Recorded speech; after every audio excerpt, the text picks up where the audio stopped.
So, hopping off of that topic of lives, I wanted to play more video games to get a more solid opinion on the live systems because, needless to say, not a lot of games that have lives need lives, nor do they, nor do they live up to everything that I said they do. You know, for every Mega Man Zero, Sonic Mania, and Mario, there is a Crash Bandicoot, in which case that was the game that I played to, get an understanding of how the other side of this whole discussion lives. A game that really doesn't need its live system, specifically Crash 3 in that regard.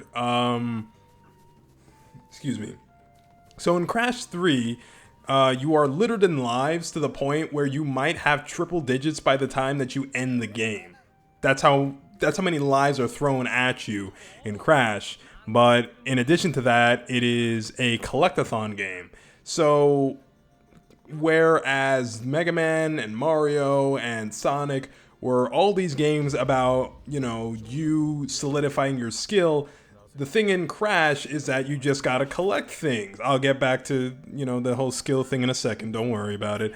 But really, even though I say that, the interesting thing about Crash Bandicoot is that you don't have to collect everything on the path in order to beat the game. You just need to get the crystals, and that gets you to the ending, and you can see end credits, no huss, no fuss. Now, with that being said, that's not a very interesting way of playing Crash. I'm just going to be like 100% honest. I played Crash Bandicoot purely to get an understanding of how, a game that really doesn't need the life system that it has, how, what's, I just, a different opinion, I guess, to say, for lack of a better term, on how different the life system can be from one game into another. And so when when I was just playing the game to play the game, I was bored, man. I heard so many good things about Crash Bandicoot 3. And as someone whose favorite Crash game was Crash 2, I wasn't having any kind of enjoyment. I did not know Naruto was that far back with that attack. But anyways, I was having hardly any enjoyment in my time playing Crash 3 from just start to finish because I was not collecting the boxes. So, with that being said, the reason I wasn't having fun was because the game lacked a lot of challenge in just going from beginning of the game to end. And, I didn't think much of it because even by Naughty Dog's admission was that the boxes were added into Crash just to give the player something to do. You can definitely feel it because the game is a lot, as I mentioned, a lot less interesting without the boxes. But something very interesting about the boxes is that the boxes are also where the major challenge of the game is. And something that was interesting to me was that how the game allowed me to organically interact with its difficulty. What do I mean by that? Okay, so let's pretend for a second that Naruto Ultimate Ninja Storm 2 had a difficulty system. No, wait, it does have a difficulty system. I forgot. It's in the options menu. Oops. Anyways, it has a difficulty system, and you can select it from easy to hard, right? So in some games, going to easiest thing in the world, who cares? Going to hard is where things get interesting because sometimes the games are not properly balanced for you to go at this thing on hard. And to make the game harder, sometimes the developers will have the AI read your inputs, or they'll, what else? They'll just do an insane amount of damage, like in Dragon Ball FighterZ, to the point where it's like unfair. Don't ever get touched by the AI, like that kind of difficulty. It's all over the place. There is no like solid thing with a lot of these games because how a developer scales for difficulty is completely different from dev to dev.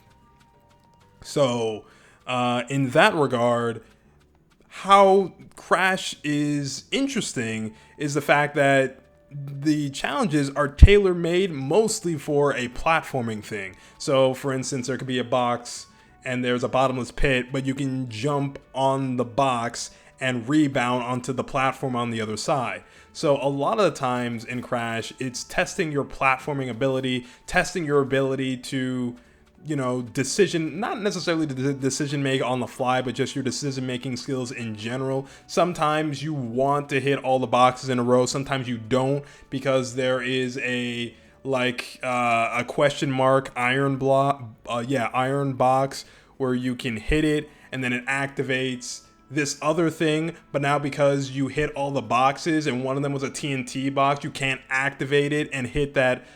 You can't hit the other box, rather, that got activated by the exclamation block. So you do, to some extent, have to think on your feet and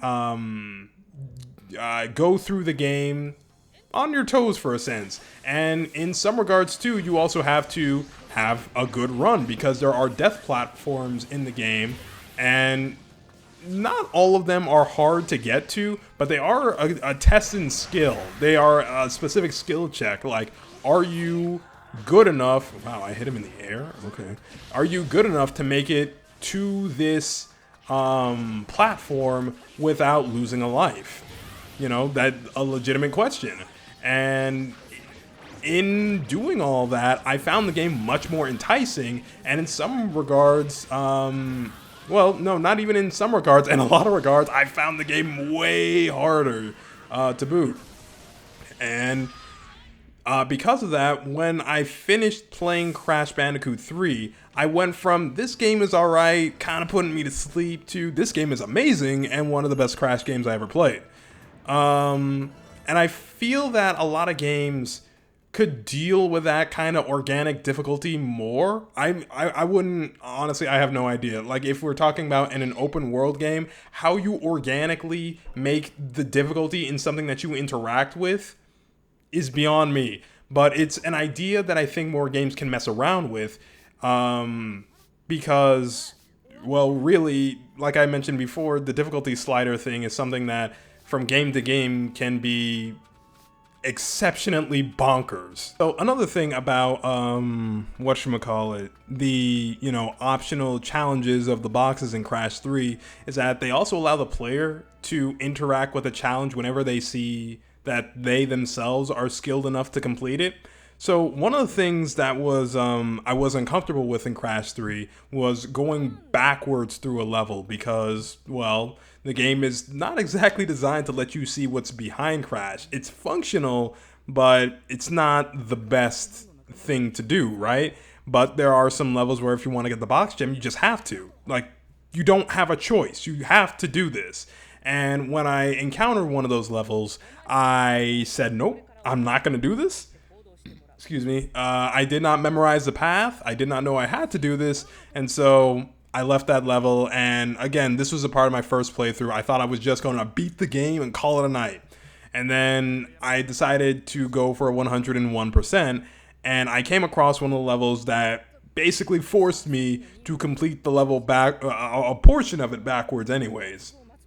And so in doing so, I mustered up the courage and said, okay, if I can do this level, then I can do that level, because that level is shorter to complete backwards anyways. And I did. And it definitely took quite a bit of tries. Funnily enough, that level, which is supposed to be much easier than the secret levels in the game, for whatever reason, I just couldn't get it done in a easily foreseeable amount of time. It definitely took me more than 20 minutes, I want to say, but nevertheless, it was something that was interesting and something that I feel that not a lot of games can elicit that level of interactivity with the player, especially nowadays.